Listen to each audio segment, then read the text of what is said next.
अस्सलाम वालेकुम class. I hope आप सब ठीक होंगे। अच्छा बेटे, आज जो है मैंने आपसे कहा था ना कि मैं चैप्टर 1 स्टार्ट करूँगा। तो देखें, ये चैप्टर 1 हम स्टार्ट करेंगे, एक्सरसाइज 1.1।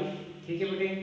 और टॉपिक जो हमारा है वो है फंक्शंस, जिसमें हम डोमेन और रेंज फाइंड करना सिखाएंगे। ठीक है बेटा, कि एक फंक्शन क्या होता है और फिर उससे उसकी डोमेन कैसे निकालते हैं और उसकी रेंज कैसे निकालते हैं।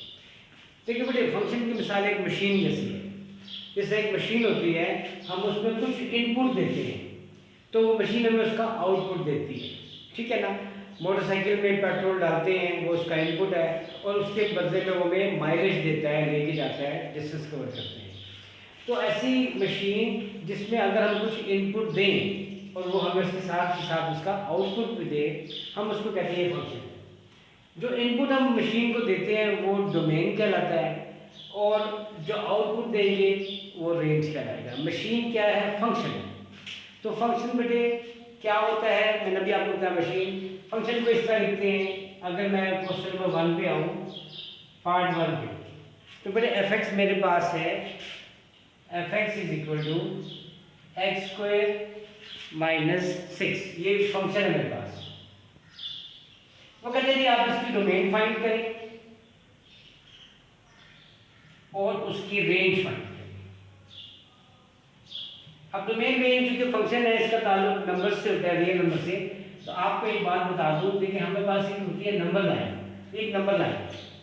इस नंबर लाइन में हमारे पास यहाँ 0 होता है, ये नेगेटिव इन्फिनिटी होता है और ये पॉजिटिव इन्फिनिटी होता है।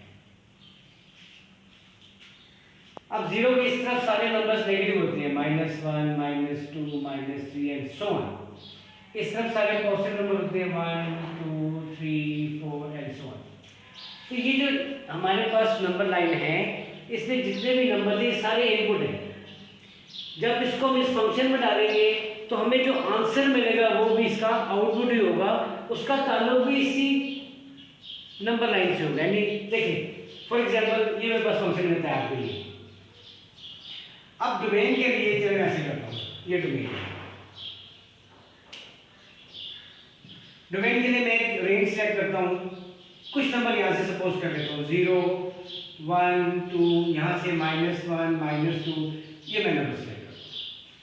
अब जब मैं बारी बारी में यहाँ पुट करता हूँ, चेक करें, तो जब मैं यहाँ 0 पुट करूँगा तो 0 का स्क्वायर 0, और 0 में 6 माइनस करेंगे तो जो ऐसे लिखना, ऐसे ये डोमेन और ये रेंज, ताकि आपको समझ में। ये रेंज जिस हम वो नहीं बनाते थे, ग्राफ बनाते थे उस तरह से, कि डोमेन में 0 डालूंगा तो रेंज मेरे पास आएगी -6। अब डोमेन में मैं पुट करता हूँ 1, तो 1 का स्क्वायर 1 में से 6 निकालेंगे तो -5। अब डोमेन में मैं पुट करूँगा -1, तो जो -1 होता है ना बेटा, उसका अगर स्क्वायर में तो वो 1 ही होता है, माइनस खत्म हो जाता है, तब भी जो आंसर आएगा वो -5 ही आएगा। ठीक है। जब मैं -2 पुट करूँगा तो -2 का स्क्वायर होता है -4, +4, तो मेरे पास आएगा -2। तो आप नोट करेंगे बेटे कि मैं जो भी वैल्यू डोमेन में पुट करूँगा, जो भी वैल्यू, उसका कोई ना कोई आंसर मेरे पास आएगा। ऐसा कोई नंबर इस पूरी नंबर लाइन में नहीं है कि मैं उसको इसके अंदर पुट करूँ और मुझे कुछ भी ना मिले, कोई आंसर ना मिले। तो इसका मतलब ये है कि ये एक ऐसा फंक्शन है कि जिसकी डोमेन, गिवन डोमेन, वो क्या है? Domain real numbers are. Real क्यों कहा? कि हर नंबर डाल सकता हूँ, जो नंबर डालूंगा कोई ना कोई आंसर आएगा। तो जब हर नंबर को डालने से कोई ना कोई आंसर मिलता हो तो डोमेन होती है रियल नंबर्स आर। और रेंज भी इसकी क्या होगी? वो भी रियल होगी। क्यों? कि जब कोई नंबर डालूंगा तो कोई ना कोई आंसर तो आ रहा है ना। ऐसा तो कोई नंबर ही रहना है ही नहीं कि मैं जिसको इसके अंदर पुट करूं और मुझे आंसर ही ना मिले। लिहाजा ऐसी सूरत में जो फंक्शन होगा, इस फंक्शन की डोमेन भी, आर का मतलब रियल नंबर्स, डोमेन भी रियल नंबर्स है और रेंज भी रियल नंबर्स है। नंबर 1। दूसरा तरीका इसको लिखने का ये भी होता है कि आप ऐसे ब्रैकेट लगाए होते हैं कि -∞ से लेके +∞ तक कोई भी नंबर पुट करेंगे तो उसका आंसर आएगा।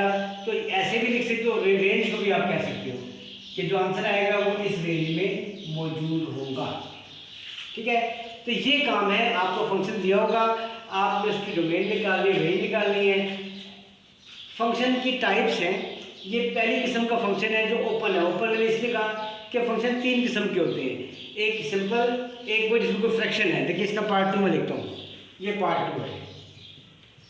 g of x is equal to x square over x plus 3, x over x plus 3। अब बेटा गौर से देखना, इस फंक्शन में फ्रैक्शन आ गई, और फ्रैक्शन में हम एक चीज़ का ख्याल रखते हैं कि ये चीज़ ना बने, क्योंकि अगर नीचे 0 बन जाए ना किसी वैल्यू पे, नीचे 0 आ जाए तो ऑटोमेटिकली ये अनडिफाइंड हो जाता है, इन्फिनिटी हो जाता है, और यानी कि वो फंक्शन एग्जिस्ट नहीं करता। तो ऐसे फंक्शन जिनमें फ्रैक्शंस यूज हो, उसमें हम ये देखते हैं कि कौन सा नंबर इस नंबर लाइन में से हम यहाँ डालें जिसको इसके अंदर पुट करने से नीचे 0 बन जाए। तो उसका तरीका यही है कि देखो नीचे लिखा हुआ x प्लस 3, अगर आप जो भी डिनोमिनेटर में लिखा है उसको 0 कर दो तो आपका x का आंसर मिलेगा -3। -3 यहाँ पुट करेंगे तो 0 बनेगा और ऑटोमेटिकली वो क्या हो जाएगा, अनडिफाइंड।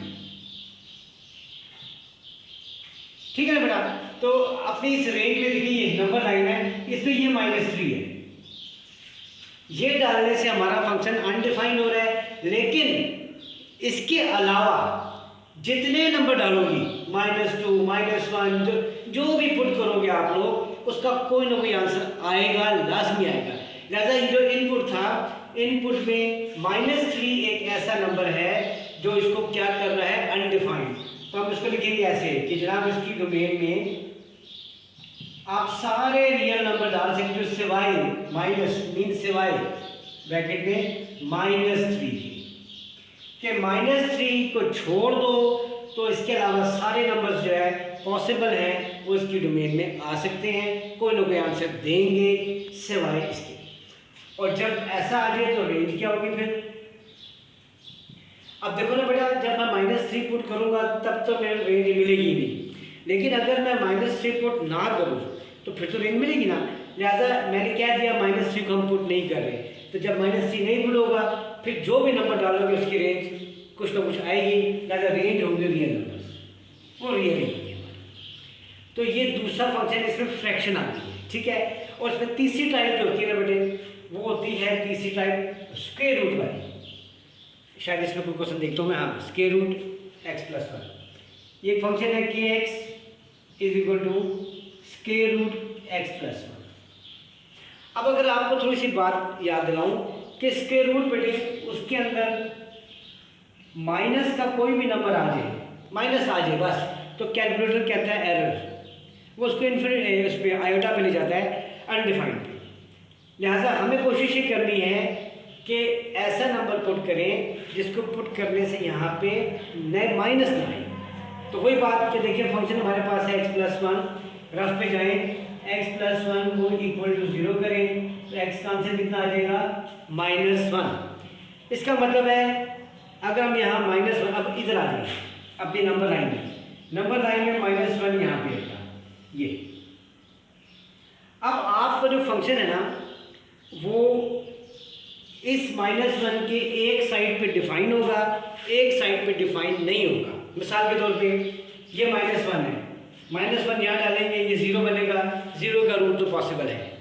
अब अगर इधर आ जाए इस तरफ, यहाँ -2 डालेंगे तो -2 में जब +1 करेंगे वो तो -1 बन जाएगा, लिहाजा इस पे फंक्शन डिफाइन नहीं होगा।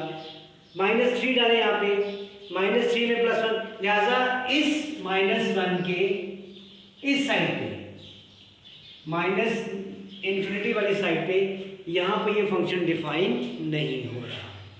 इसका मतलब ये है कि हमारी जो डोमेन है, इसकी डोमेन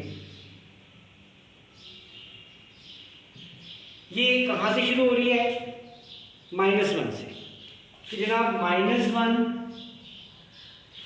इसके बाद 0 डाल सकते हैं, 1, जो जो इस रेंज में जितने नंबर डालोगे सब पे इसका आंसर आएगा। कहाँ तक जाएंगे, प्लस इन्फिनिटी।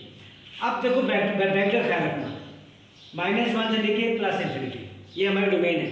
-1 शामिल है, जब शामिल हो तो हम ये इसको कहते हैं ये क्लोज ब्रैकेट है, इसका मतलब है कि ये नंबर शामिल है। और यहाँ पे हम लगाते हैं ओपन ब्रैकेट ये वाली, इसका मतलब होता है कि इन्फिनिटी शामिल नहीं है, इन्फिनिटी के अलावा बाकी कोई भी, क्योंकि इन्फिनिटी कोई नंबर नहीं होता। तो ये इसकी कोई डोमेन है। अब आते हैं रेंज में। स्क्वायर रूट वाले फंक्शन में रेंज का बड़ा आसान तरीका है। स्टार्ट कहाँ से हो रहा है, -1 से। आप इस -1 को यहाँ पुट करें, आंसर क्या आएगा, 0। लिहाजा आंसर शुरू होगा 0 से ऐसे, और कहाँ तक जाएगा, प्लस इन्फिनिटी, कोई भी नंबर हो सकती है रेंज इसकी। तो ये 3 टाइप के फंक्शन हमारे पास पूरे मैथमेटिक्स में होते हैं। 3 टाइप मतलब एक फ्रैक्शन, एक स्क्वायर रूट और एक सिंपल फंक्शन। तो नॉर्मली सिंपल की डोमेन भी एग्जिस्ट करती है, रेंज भी। इसमें फ्रैक्शन में जो डिनोमिनेटर को 0 कर दे उसको छोड़ के बाकी डोमेन होती है, और रेंज तो रेंज ही होती है। तो आई होप आपको उसकी समझ आ गई होगी। अब आपको मैं कुछ क्वेश्चन बाद में भेजूंगा, आपने उसकी ट्राई करनी है। ये क्वेश्चन नंबर 1 है बेटा, प्रॉब्लम हो तो बाद में हम उसे डिस्कस करें, ठीक है। इंशाल्लाह। अल्लाह आपको खुश रखे। अल्लाह हाफिज़।